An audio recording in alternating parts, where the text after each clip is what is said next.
क्या आप लोगों ने सुना है कि कभी मिल्क भी रीज़न हो सकता है मार्केट में फॉल डाउन का? तो बेसिकली आज की जो मार्केट का फॉल डाउन है वो इसी वजह से हुआ है। तो आइए जानते हैं इस वीडियो में कि क्या एग्जैक्ट रीज़न था और क्या हुआ। तो बेसिकली आज इंडिया और यूएस के बीच में एक ट्रेड डील होने वाली थी, जिसमें कि यूएस जो है वो इंडिया को मिल्क सप्लाई करने वाला था, मिल्क एक्सपोर्ट्स करने वाला था। एंड बदले में इंडिया ने जो भी यूएस के ऊपर एग्रो प्रोडक्ट्स के ऊपर जो टैक्सेस लगा रखे हैं वो उन्हें बहुत ही मिनिमल करने वाला था। तो ये एक ट्रेड डील थी जो इंडिया और यूएस के बीच में आज होनी थी, लेकिन समहाउ इंडिया ने इस ट्रेड डील के लिए मना कर दिया। और इंडिया ने इसके लिए दो रीजंस दिए। पहला रीज़न ये दिया कि जो यूएस से हमारे पास जो मिल्क, चीज़, बटर जो भी है वो इंपोर्ट करेंगे हम इंडिया में, तो वो इंडिया ने बोला that will be a non veg milk.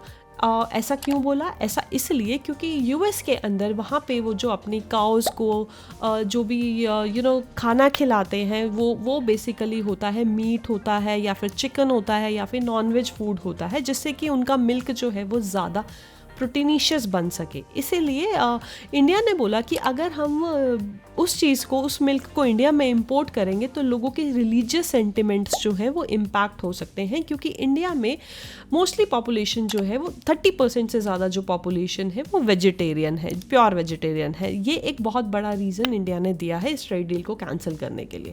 और इनफैक्ट इसके अलावा अगर if I will have to consider the reasons, इसका सबसे बड़ा रीज़न एक ये भी हो सकता है कि इंडिया खुद ही एक लार्जेस्ट प्रोड्यूसर है मिल्क का। इसीलिए यूएस का जो प्रपोजल था कि इंडिया को मिल्क, चीज़ या डेयरी प्रोडक्ट्स उससे इंपोर्ट करने चाहिए, उससे हमारी इकोनॉमी पे एक्चुअली में इम्पैक्ट पड़ेगा, क्योंकि इंडिया के 8 लाख करोड़ जो लोग हैं वो सारे मिल्क प्रोडक्शन के ऊपर ही डिपेंडेंट हैं। हमारे जो फार्मर्स हैं, अगर इंडिया में बहुत ज़्यादा इंपोर्ट होगा मिल्क यूएस से, that too at a very subsidised rate, तो यहाँ के मिल्क के प्राइसेस डिक्रीज हो जाएंगे, जिससे कि इंडियन गवर्नमेंट को भी लॉस होगा एंड उन फार्मर्स को भी लॉस होगा।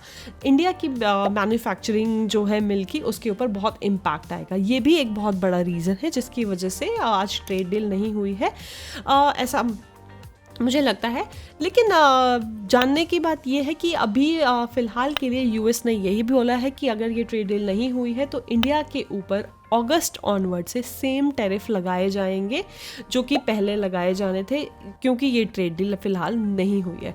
तो जानने की बात यह है कि क्या अगर ये ट्रेड डील होती है और इंडिया यूएस से मिल्क, चीज़, डेयरी प्रोडक्ट्स जो है इंपोर्ट कराता है, तो क्या आप लोग उसे कंज्यूम करेंगे, या you will also consider it as a non veg milk और non veg butter, non veg paneer? So do let us know your comments in the comment section and आप भी हमें बताइए कि आपके नज़रिए में क्या ये डील होनी चाहिए या ये डील नहीं होनी चाहिए। Stay tuned with us for more such updates and thank you so much for joining.